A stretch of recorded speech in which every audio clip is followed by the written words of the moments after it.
Assalamualaikum warahmatullahi wabarakatuh. Waalaikumsalam warahmatullahi wabarakatuh. Selamat malam semuanya. Perkenalkan, nama saya Sartika, Prodi Manajemen. Di sini kami akan podcast mata kuliah Komunikasi Bisnis. Di sini ada teman saya, silakan memperkenalkan diri. Iya, perkenalkan nama saya Egy Setiawan, saya dari Fakultas Ekonomi dan Bisnis, Prodi Manajemen. Perkenalkan, nama saya Holifa Indah Kusuma Dewi dari Fakultas Ekonomi dan Bisnis, Program Studi Manajemen. Baik, untuk selanjutnya silakan dari Egy mengajukan pertanyaan. Iya, pertanyaan saya itu mengenai negara Cina ya, Wek. Pertanyaannya Mbak ya, kenapa negara Cina sendiri menjadi tempat favorit untuk berbisnis bagi negara lain itu, Mbak? Oke. Terima kasih pertanyaannya. Saya kira jawabannya simpel ya. Di mana-mana orang berbisnis itu kan lihat jumlah konsumen. Pasar itu kan juga akan diperhatikan besarnya pasar. Dimanapun juga itu. Kenapa Cina jadi favorit? Karena memang Cina merupakan negara paling besar, jumlah penduduknya paling banyak. Ya, kalau kita lihat urutannya, negara paling besar jumlah penduduknya itu yang pertama Cina, yang kedua India, yang ketiga Amerika, yang keempat mungkin Indonesia. Kalau dulu ada Soviet, kata Soviet sekarang udah bubar. Ya, otomatis dengan jumlah orang yang sangat banyak, ya, itu akan membuka peluang pasar yang lebih besar. Dengan jumlah yang banyak itu kan akan dibutuhkan berbagai macam barang sesuai dengan kebutuhan mereka. Oleh karena itu dilihat dari jumlahnya saja, Cina memang merupakan suatu negara yang favorit. Mengingat jumlah penduduknya yang sangat besar, berarti peluang pasar di sana juga besar. Ya, apalagi kemudian kalau kita lihat secara kulturnya, Cina itu kan homogen ya. Artinya boleh dikatakan semuanya ya penduduk asli Cina. Walaupun ada pendatang, tapi kan persentasenya ya nggak banyak lah dibandingkan jumlah orang asli Cina sendiri. Ya, otomatis dengan homogenitas seperti itu akan mempermudah kita memprediksi kira-kira selera mereka seperti apa. Terus kemudian juga lebih mudah untuk mempelajari budayanya karena boleh dikatakan mereka seragam. Kalau di Indonesia saja yang kita tahu terdiri dari berbagai macam suku bangsa, terdiri dari berbagai macam golongan, otomatis lebih sulit kondisinya untuk memprediksi kalau yang suku ini senangnya seperti apa, terus berhadapan dengan mereka seperti apa. Ya kan minggu lalu sudah saya sampaikan bahwa terkait dengan masalah high context dan low context saja, masyarakat Indonesia itu tidak seragam. Ada suku bangsa yang high context seperti Jawa, tapi ada yang low context seperti Sumatera. Maka kemungkinan untuk bisa berkomunikasi dengan mereka kan menjadi rintangannya ada variatif, berbeda berhadapan dengan orang Jawa dan berbeda dengan berhadapan dengan orang Sumatera. Sementara kalau homogen yang relatif sama, berarti bisa lebih mudah mempelajari secara umum berhadapan dengan orang Cina itu kulturnya seperti apa yang menjadi kebiasaan mereka, apa yang mereka sukai dan apa yang mereka tidak sukai, apa yang menjadi tabu dalam masyarakat mereka untuk menyampaikan dalam suatu diskusi, dan apa hal-hal yang membuat mereka lebih terdorong, lebih tertarik untuk melakukan bisnis. Jadi kira-kira seperti itu. Ada faktor-faktor yang mendorong orang lebih menyukai untuk berbisnis dengan Cina. Di samping yang terutama alasannya adalah jumlah konsumen di sana. Sekarang ini Cina kan udah hampir mencapai 2 miliar. Negara yang kedua yang jumlahnya banyak juga India. India juga relatif homogen, sama. Ya, andai kata ada pendatang ya tentu akan lebih sedikit, jauh lebih sedikit dibandingkan dengan penduduk aslinya. Negara yang ketiga Amerika. Amerika mungkin seperti Indonesia, heterogen, berbisnis dengan Cina Amerika, dengan Inggris Amerika, dengan orang Afrika Amerika, orang Asia Amerika, tentu akan berbeda-beda pendekatannya. Sehingga pengetahuan tentang budaya, pengetahuan tentang selera, pengetahuan tentang tabu-tabu, pengetahuan tentang tren-tren yang mereka sukai jadi lebih variatif, lebih berbeda dengan Cina maupun India. Saya kira itu. Terima kasih. Silakan yang berikutnya. Saya Holifah. Pertanyaan saya, mengapa mayoritas orang Cina tidak suka memakai email seperti mayoritas penduduk negara lainnya dalam berkomunikasi, Bah? Oke, tahu dari mana orang Cina nggak suka pakai email? Sempat dengar sih waktu itu di TV. Kenapa? Menurut kamu kenapa? Kalau kamu udah dengar berarti tahu dong. Kenapa mereka nggak suka pakai email? Tapi lupa lagi, Bah. Itu udah lama banget saya dengarnya. Terus itu berhubungan dengan topik ini dan pas banget di negara Cina. Jadi saya mengajukan pertanyaan ini lagi gitu biar saya tahu lagi. Bah. Coba yang lain barangkali tahu juga sebelum saya jawab. Egi, tahu nggak kenapa orang Cina lebih WeChat? Mereka lebih senang pakai WeChat ketimbang email. Nggak tahu, Pak. Saya baru dengar bahkan. Kartika, tahu nggak kenapa orang Cina nggak pakai email? Mungkin kan kalau email kan pasti harus ada nama emailnya gitu kan. Bahkan kalau nama email pasti kayak ada yang susah gitu nama emailnya. Nah kalau misalnya kalau pakai MiChat atau sejenisnya gitu, mungkin itu lebih memudahkan mereka gitu, Bah. Kalau WeChat yang di Cina itu justru namanya susah dibaca. Kalau di Indonesia kan nama email gampang. Seperti saya Abdillah Sani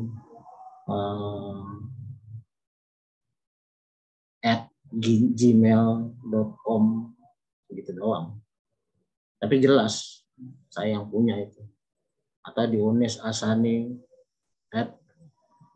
@unis ac.id atau pakai Yahoo Abdillah Sani @yahoo.co.id, pakai nama jelas. Justru kalau Cina itu WeChat ya kita lihat namanya malah susah dibaca. Mereka lebih lebih rumit ininya penamaannya. Oke. Ini mungkin juga terkait dengan kultur mereka dan juga terkait dengan masalah fitur-fitur apa yang dimiliki oleh email yang satu dibandingkan email yang lain. Saya kira WeChat itu juga kan email juga, cuma namanya aja. Tapi penggunaannya sama aja, Bro. Mungkin fiturnya lebih lengkap ya, dibandingkan dengan Yahoo misalnya, dibandingkan dengan Gmail. Saya sendiri nggak tahu persis karena memang nggak pernah menggunakan WeChat. Ya. Tapi kalau bagi saya sebenarnya sebagai suatu alat komunikasi, apalagi itu dalam konteks bisnis, bukan hanya untuk komunikasi dalam arti ngobrol atau SMS-an atau kirim-kirim foto dan sebagainya. Dan juga itu terkait juga dengan perkembangan zaman. Dulu memang kita kirim-kirim kabar itu kan awal sekali pakai telegraf malah. Sebelum ada semuanya telegraf. Telegraf itu kan hanya terdiri dari hanya beberapa huruf saja. Misalnya kalau Khalifah dapat berita dari keluarga, keluarganya mungkin misalnya ada di daerah, terus kamu di sini gitu, tidak kumpul. Maka biasanya zaman dulu itu telegraf itu hanya berisi HRP, ya, CMA, PLG, terus CMA, KMA bukan CMA, KMA, BPK, KMA, SKT, TTK, gitu aja. Artinya apa itu? Harap pulang bapak sakit, gitu. HRP harap, KMA, PLG pulang, KMA, BPK bapak, SKT, terus TTK titik. Itu kita terimanya hanya selembar kecil kertas ya, berapa senti cuma kirim melalui pos. Tapi orang udah ngerti, dan zaman dulu nggak ada telepon, apalagi SMS-an, WA-an nggak ada, sederhana sekali. Terus kemudian berkembang teknologi telepon, tidak lagi pakai telegram, tapi telepon. Telepon juga kan awalnya kemana ada, setiap orang bawa masing-masing. Telepon rumah. Telepon rumah itu juga tidak semua orang punya. Paling hanya orang-orang yang punya, ya katakan orang-orang duit ya, atau kantor punya telepon. Di rumah mana ada telepon. Dan bayarnya juga mahal itu. Baik itu pemasangannya maupun langganan. Langganannya kan itu tergantung pemakaian seperti listrik. Jadi jumlah tagihan adalah sesuai dengan berapa lama penggunaannya. Setelah itu berkembang lagi, ada telepon umum. Telepon umum terus kemudian bagi umum, di samping telepon rumah ada lagi yang namanya itu kecil itu, saya lupa namanya itu, kecil hitam itu, kayak gini lah katakan, suka ada di pinggang orang itu, dikaitkan di sabuk. Kalau ada berita dia tuh ini apa namanya bunyi dibuka, ada berita dari mana gitu, langsung nyari telepon umum. Itu baru cikal bakalnya HP. Jadi nggak langsung bisa komunikasi, tapi cuma ngasih tahu doang. Ada telepon dari siapa gitu, langsung buru-buru cari cari telepon umum. Jadi fungsi dari alat itu yang tadi saya tunjukin itu ya hanya kasih tahu aja ada air masuk. Karena orang tidak bawa HP seperti sekarang, adanya ya di telepon umum atau di rumah. Tapi udah berkembang ya, yang tadinya hanya ada di rumah sekarang udah mulai ngikutin orang pada bergerak. Cuman ya nggak semua orang juga punya. Bentuknya kecil kayak meteran gitu, tukang gitu, taruh di pinggang. Berkembang lagi, ada HP. Tapi HP zaman dulu juga kan nggak seperti sekarang. Dan belinya juga mahal. Dulu satu nomor aja itu bisa 1 juta beli nomornya doang. Belum pulsanya. Baru beli nomornya aja 1 juta. Saya masih ingat itu. Berkembang lagi zaman makin murah itu. Sekarang kamu beli nomor perdana berapa? 20.000, 5.000 juga ada. Atau mungkin 15.000 ya. Beli nomor. Kalau dulu 1 juta. Orang berduyun-duyun. Nyari walaupun mahal. Dan bentuk HP-nya sendiri juga kan canggih seperti sekarang. Dulu kan gede kayak apa tuh, kayak HT-nya Satpam. Ada tanduknya lagi. Ya kan, tarik dulu gitu, tanduknya itu untuk antena. Dan juga gede ya, malu bawanya tuh. Berkembang lagi, kecil malah Nokia gitu. Asia kan kecil-kecil gitu. Tapi fiturnya udah lebih lengkap. Bukan hanya untuk ngomong, tapi juga untuk apa? Untuk kirim tulisan, ya, SMS. Nah, berkembang lagi, ada apa tuh? Apa yang sebelum WhatsApp? BB, BlackBerry. Ya kan, misalnya nggak, kamu ngalamin nggak BlackBerry? Sartika, tahu nggak BlackBerry? Yang BBM ya, Bah? Iya, BBM, BlackBerry Message. Itu pesan Iya. dari BlackBerry. Tapi kan itu BlackBerry. Ya. Nah, untung BlackBerry itu pakai nama aslinya ya, BlackBerry. Jadi berry hitam. Nggak di Indonesia kan gitu maksudnya. Jadi tetap BlackBerry. Terus kemudian setelah ada BlackBerry kan kemudian bangkrut juga. Terakhir BlackBerry itu lama benar pesannya, nyampainya itu banyak pending. Nah, berkembang lagi jadi sekarang habis BlackBerry itu SMS. Nah, alatnya sendiri udah berkembang, bukan hanya untuk ngomong, bukan hanya untuk tulisan, tapi juga bisa mengirim gambar. Ya kan? Tapi belum bisa setel video. Ya, belum bisa setel video.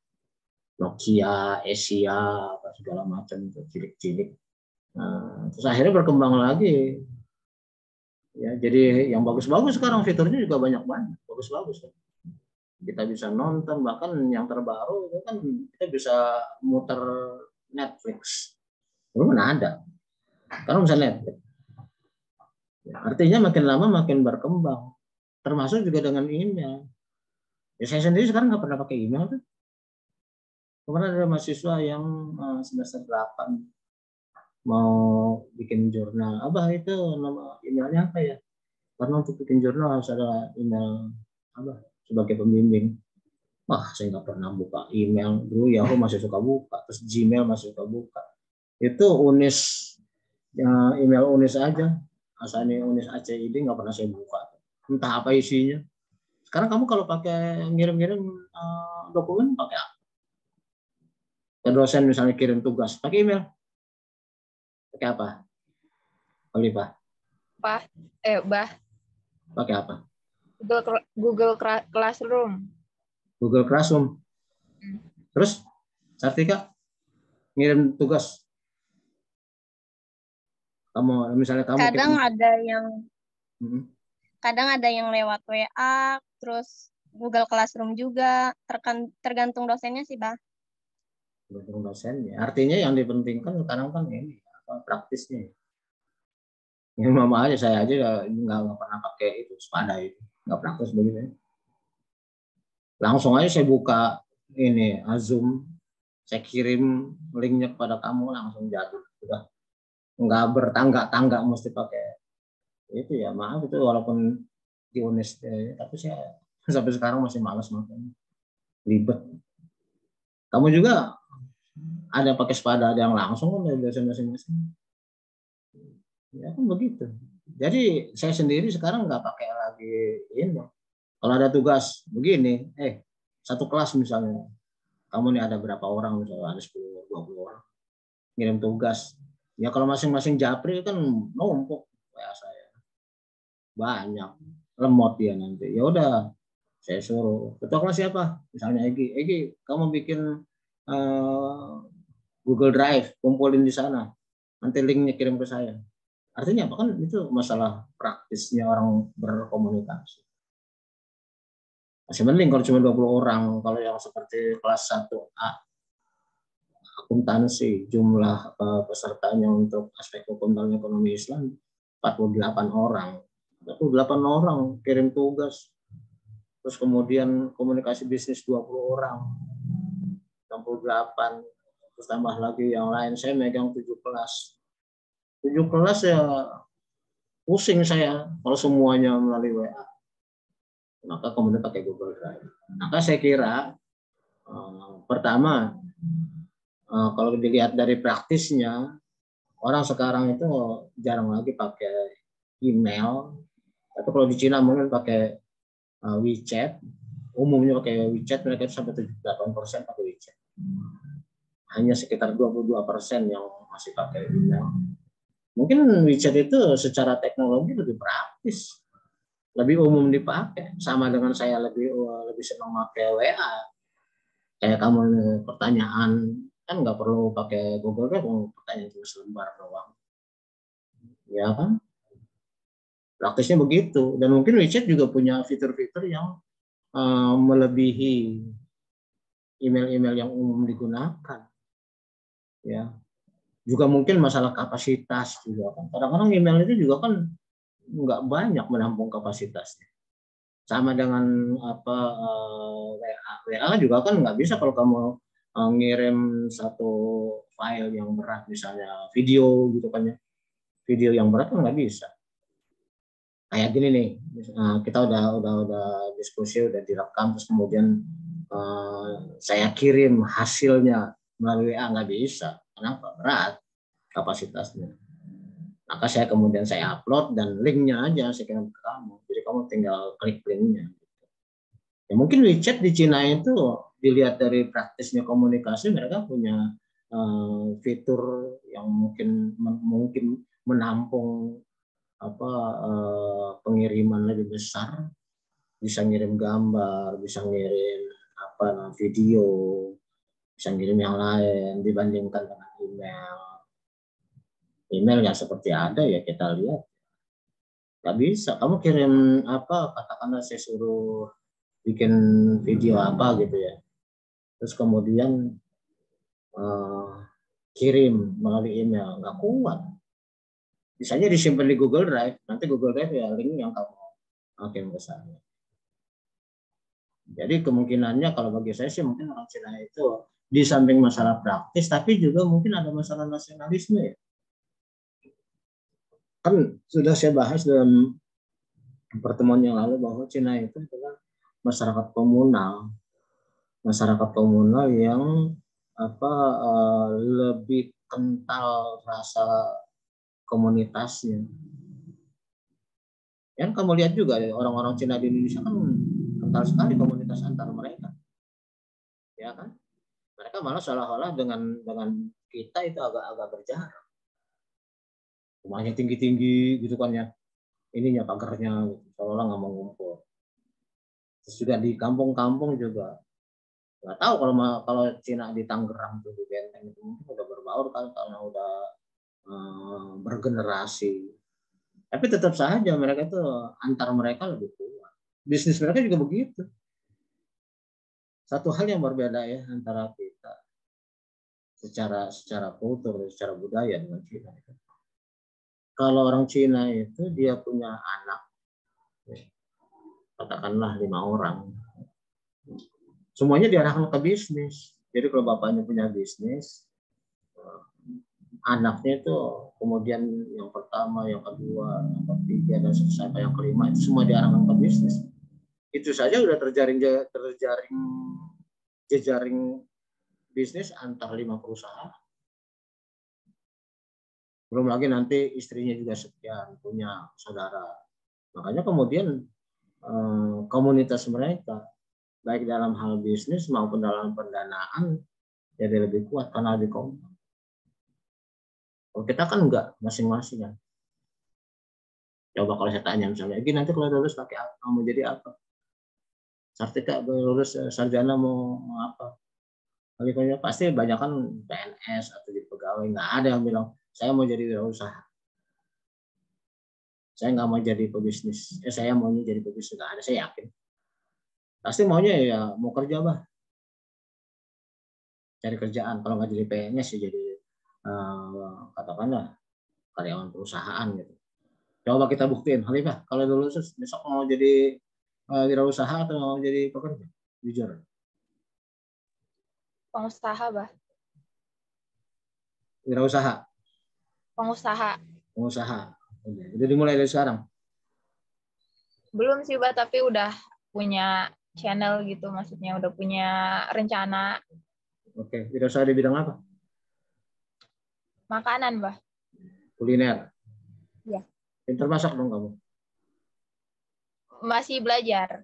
Masih belajar. Nggak apa-apa. Yang bagus itu kalau wirausaha itu dimulai dari hobi kita. Kalau kamu hobi masak, otomatis kamu senang untuk bikin testing masakan baru, resep-resep baru. Ya, itu akan lebih menyenangkan. Karena orang hobi itu biasanya nggak nggak ngitung-ngitung.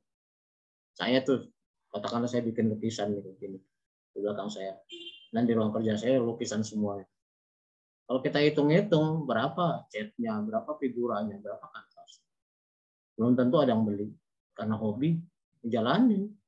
Kadang-kadang sekali belanja alat-alat tadi bisa 1 juta. Ya, dan nggak balik modal lagi. Dalam arti belum tentu ada yang beli ya. Ini ruangan saya ini isinya lukisan saya semua. Tapi saya nggak pernah ngitung karena hobi.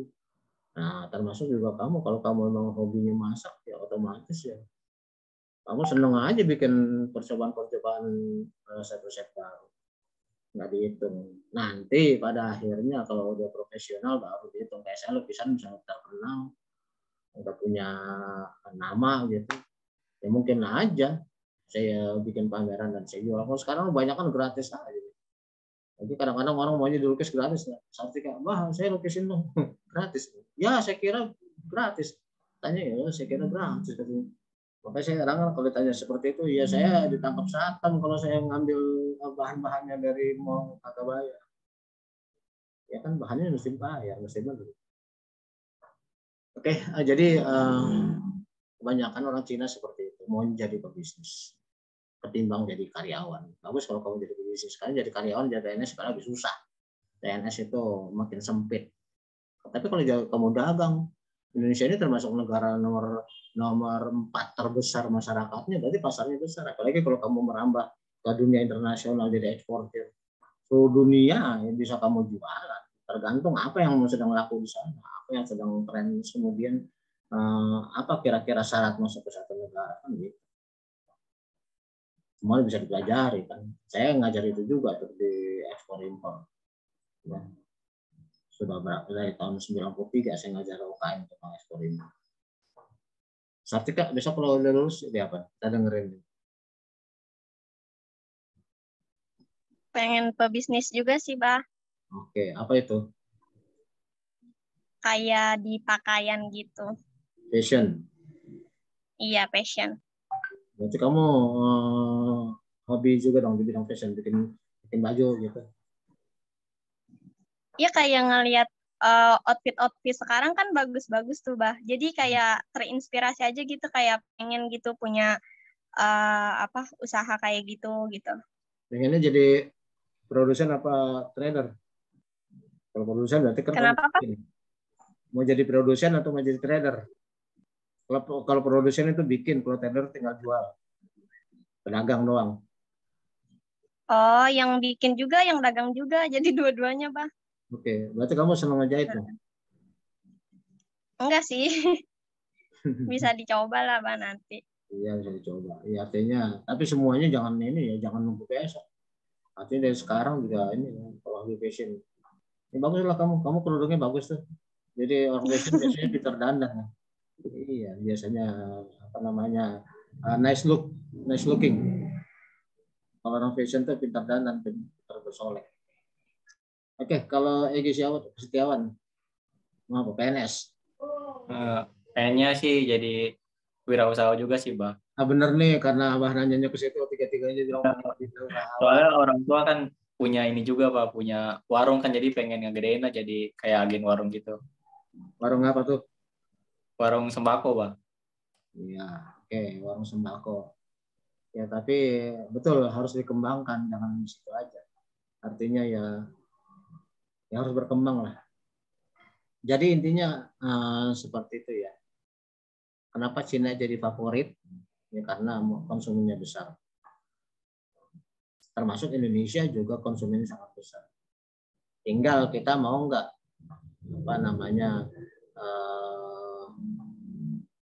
rajin untuk melihat peluangnya. Dan untuk bisa pebisnis itu juga komunikasi sangat penting. Ya, Sartika, kalau kamu jadi pebisnis tapi kalau kamu pendiam ya susah. Nggak boleh ya, pebisnis pendiam. Mau ngapain? Kamu mau berbisnis dengan tuyul, masa kita ngomongnya pakai batin gitu. Atau kamu dengan dunia lain gitu. Kan enggak. Ya harus pintar ngomong. Makanya saya ngelatih anak-anak ini supaya dengan cara seperti ini kan kita biasa ngobrol. Ya, Sartika harus bisa buka suatu seminar jadi host. Maksudnya begitu. Karena salah-salah saya merancang semuanya. Ya artinya saya biasain mulai dari semester 1 anak-anak tuh harus terbiasa. Nah, saya maunya malah bukan ini nih, bukannya terus kamu nanya terus kemudian dengerin jawaban saya, enggak. Artinya yang bagus yang saya inginkan itu adalah ketika saya mengemukakan sesuatu yang kamu mungkin kurang setuju, kurang sependapat atau kurang jelas, kamu motong aja, tanya langsung sehingga kita tuh dialog. Berkomunikasi artinya kan dua arah. Ini kan bukan apa namanya yang hanya satu arah seperti khotbah Jumatan kamu nggak boleh nanya Ki, tuh khotib mau ngomong apa juga kamu harus terima aja bulat-bulat, nggak boleh kamu angkat tangan Pak saya nanya, ya nggak boleh, batal kamu. Tapi kan kalau dalam ini satu budaya yang di kelas juga harus kita bangun sebenarnya. Kan saya berkali-kali bilang mahasiswa itu setiap kuliah itu hanya kedengaran suaranya 2 kali. Dosen bilang assalamualaikum, jawab perkenalan waalaikumsalam di awal. Terakhir dosen selesai wassalamualaikum waalaikumsalam. Cuma 2 kali mahasiswa itu mendengar suara itu menjawab salam doang. Sartika ada pertanyaan, pitching. Khalifah ada pertanyaan, pitching. Egi ada pertanyaan, enggak bah. Padahal mah kagak jelas. Padahal mungkin ada pertanyaan-pertanyaannya, ada materi yang kamu enggak kuasai, tapi kamu lebih senang diem. Saya akalin lagi, makanya sekarang habis kuliah kamu nanya. Tapi nanya itu tentu sesuai dengan apa yang dikuliahin dong. Sartika, Khalifah, Egi, kamu kuliahnya apa? Nanyanya apa? Nanya tentang politik lah, segala macam. Gak ada urusannya. Kalau kita ngomongin tentang komunikasi bisnis dan tentang apa namanya ini kok apa budaya bisnis antar negara, komunikasi bisnis beratar budaya. Kenapa jadi nanyain politik? Orang pertanyaan-pertanyaan kesulitan, kenapa jadi kesana kemari? Terus ada pertanyaan lagi Sartika yang udah tanyain lagi sama aja bohong saya jelasin berjam-jam. Tanyain lagi. Berarti kan kuliahnya itu kurang disimak. Saya maunya ini ya dialog, kayak lebih hidup lah. Yang nonton juga enak, karena kan apaan kuliah lagi.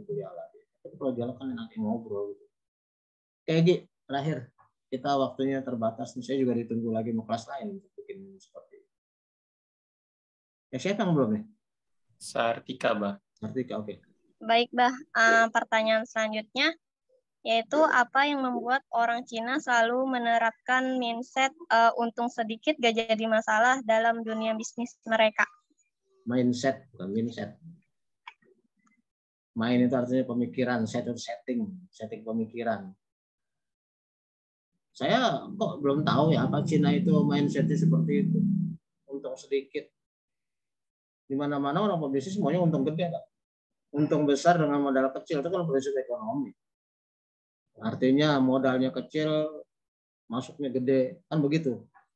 Pemasukannya besar. Mana ada orang yang, tapi ya nggak tahu juga sih. Kamu tahunya dari mana itu? Mindset orang Cina kayak gitu dari mana?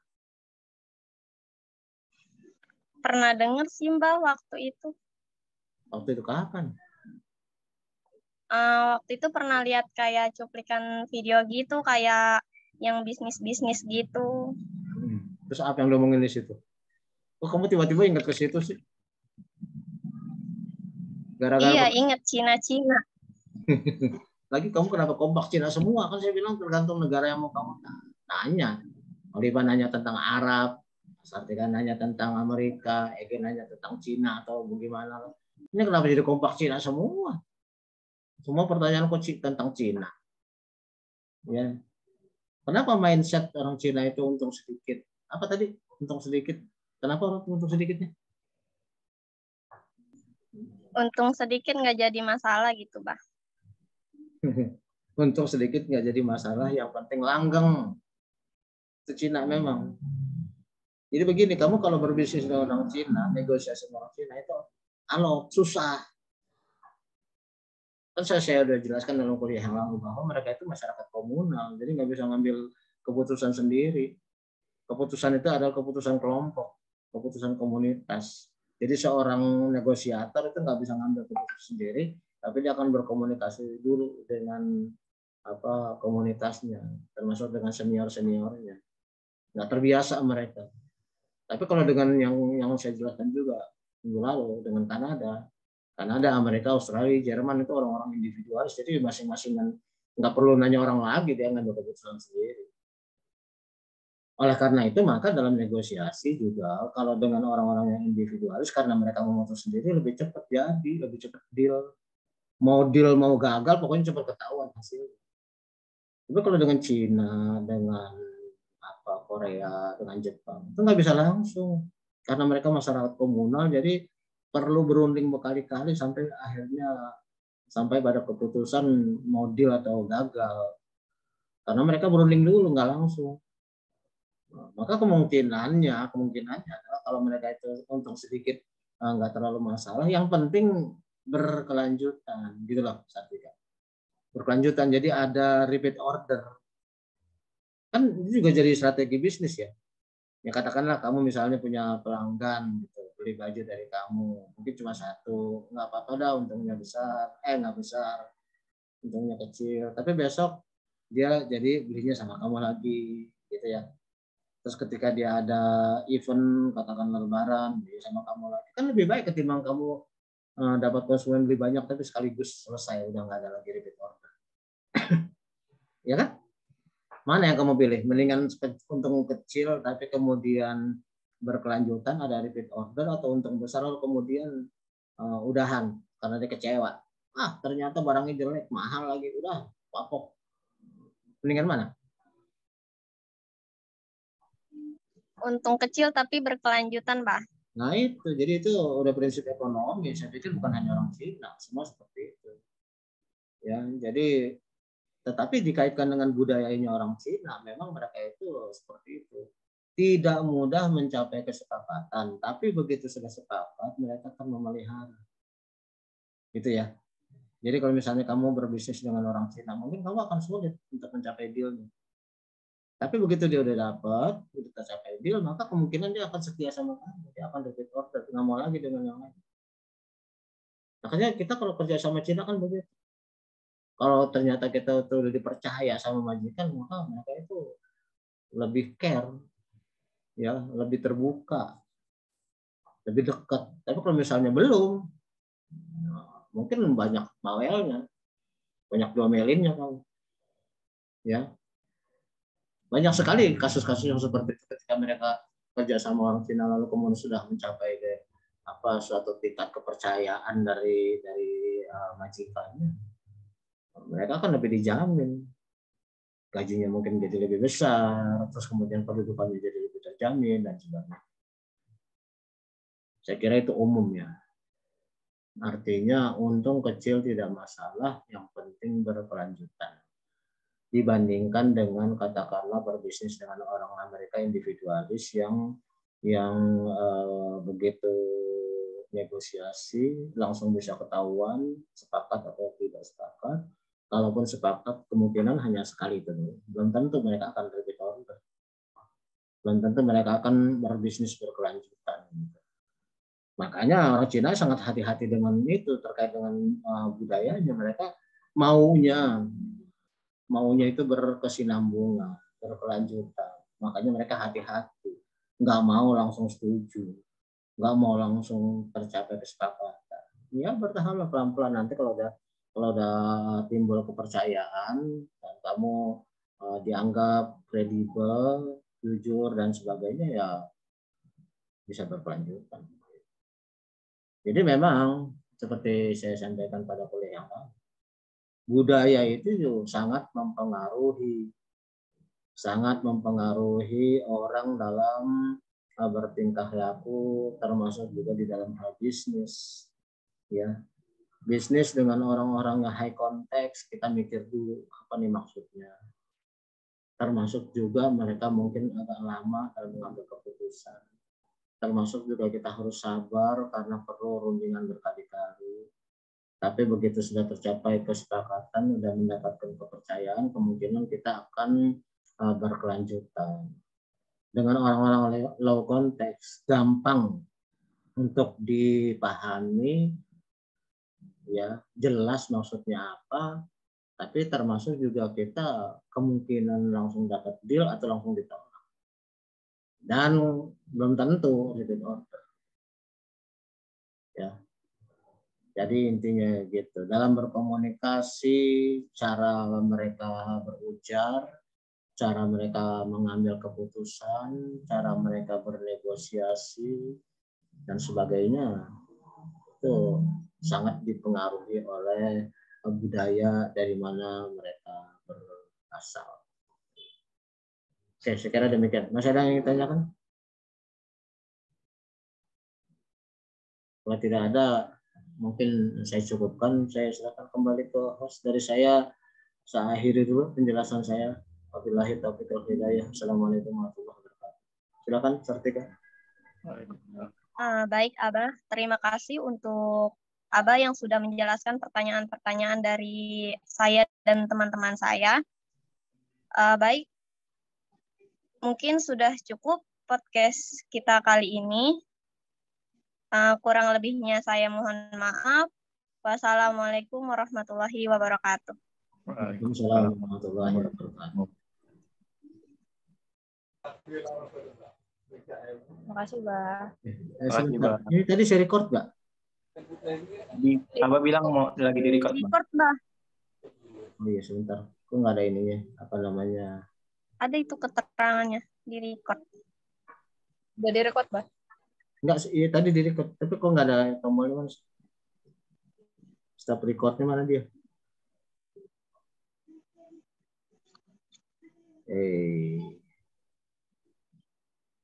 Enggak ada lagi. Ada nggak, Bah? Enggak ada, kok hilang. Sebentar share Ya. banget. Iya, Bah. Ya, Bah.